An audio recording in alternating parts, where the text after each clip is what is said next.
আসসালামু আলাইকুম অনার্স তৃতীয় বর্ষের শিক্ষার্থীরা, তোমাদের পাঠ্য বইয়ে নানা কবিতা বা লেখকের রচিত কাব্য বা গল্পের নাম ইত্যাদি তোমাদের মনে রাখতে হয়।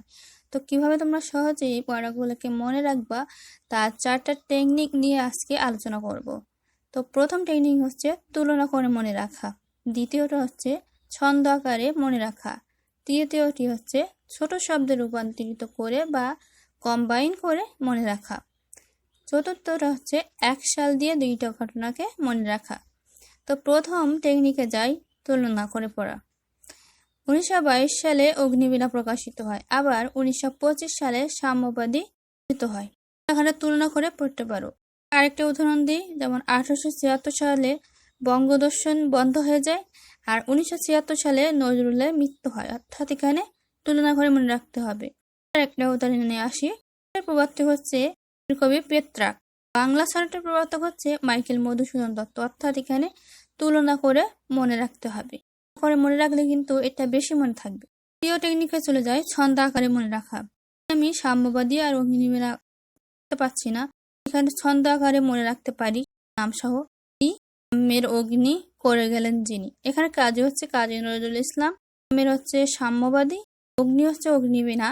তাহলে আমরা বুঝতে পারলাম যে একটা ছন্দের ভিতর থেকে আমরা কিভাবে কবির নাম সহ তাদের কাব্যগ্রন্থ বা রচনা মনে রাখবো। একটা উদাহরণের সাহায্যে বুঝিয়ে দিই, যেমন রবীন্দ্রনাথ ঠাকুর বসন্ত গীতিনাট্য নজরুল ইসলামকে উৎসর্গ করেন, আর নজরুল ইসলাম সঞ্চিতা কাব্য রবীন্দ্রনাথ ঠাকুরকে উৎসর্গ করেন। তো এই দুটোকে আমি ছন্দের মাধ্যমে এভাবে মনে রাখতে পারি, রবি বসন্ত আজ, নজরুল সঞ্চিতাই রাজ।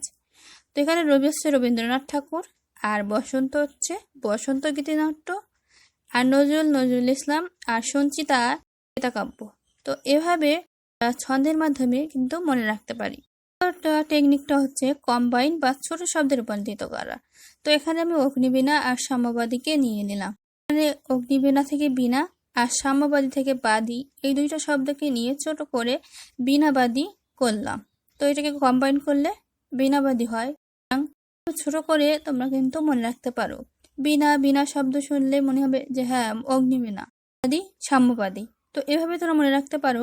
তোমাদের আরেকটা উদাহরণ দিই, যেমন বঙ্কিমচন্দ্র চট্টোপাধ্যায় দেব ও বিদ্যাপতি, এই রচনাটি রাখতে পারছো না তুমি, ছোট আকারে আমরা করতে পারি পতি থেকে পতি, দেব থেকে দেব, পতিদেব। তো এখানে পতিদেব শব্দ শুনলে আমাদের মনে আসবে যে হ্যাঁ জয়দেব ও বিদ্যাপতি।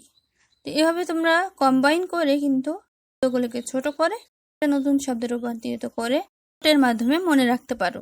তোমরা তোমাদের ইচ্ছা মতো তোমরা শর্ট করে দিবা যাতে মনে রাখা সহজ হয়। তারপরে হচ্ছে চতুর্থ, এটা হলো এক সাল দিয়ে দুইটা ঘটনাকে মনে রাখা। যেমন 1861 সালে রবীন্দ্রনাথ ঠাকুর জন্মগ্রহণ করেন, আবার 1861 সালে মেঘনাদ বধ কাব্য প্রকাশিত হয়, অর্থাৎ একটা সাল দিয়ে আমরা দুইটা ঘটনাকে মনে রাখতে পারছি। আরেকটা উদাহরণ দিই, 1894 সালে বঙ্কিমচন্দ্র চট্টোপাধ্যায় মৃত্যুবরণ করেন, আবার 1894 সালে বিভূতিভূষণ বন্দ্যোপাধ্যায় জন্মগ্রহণ করেন। তো এভাবে আমরা তুলনা করে আকারে কম্বাইন করে এক সাল দিয়ে দুই ঘটনাকে মনে রাখতে পারি। একটা বোনাস বলে দিই, দুইটা শব্দকে দুইটা রচনা সামগ্রীকে একসাথে যুক্ত করে মনে রাখতে পারো, যেমন বঙ্কিমচন্দ্র চট্টোপাধ্যায়ের কোকিল ও আমার মন। তোমার বঙ্কিমচন্দ্র চট্টোপাধ্যায় এই দুইটা তোমার ধরো মনে পড়ছে না, রাখতে পারছো না, তো তুমি এখানে করতে পারো সুন্দর কোকিল আমার মন, শব্দ দুইটাকে জুড়ে দিলে ঠিক এইটাই আসে। তবে তোমরা দুইটা শব্দকে জুড়ে দিয়ে রাখতে পারো। আজকের ভিডিও, তোমরা কোন ভিডিও দেখতে চাও করে বল।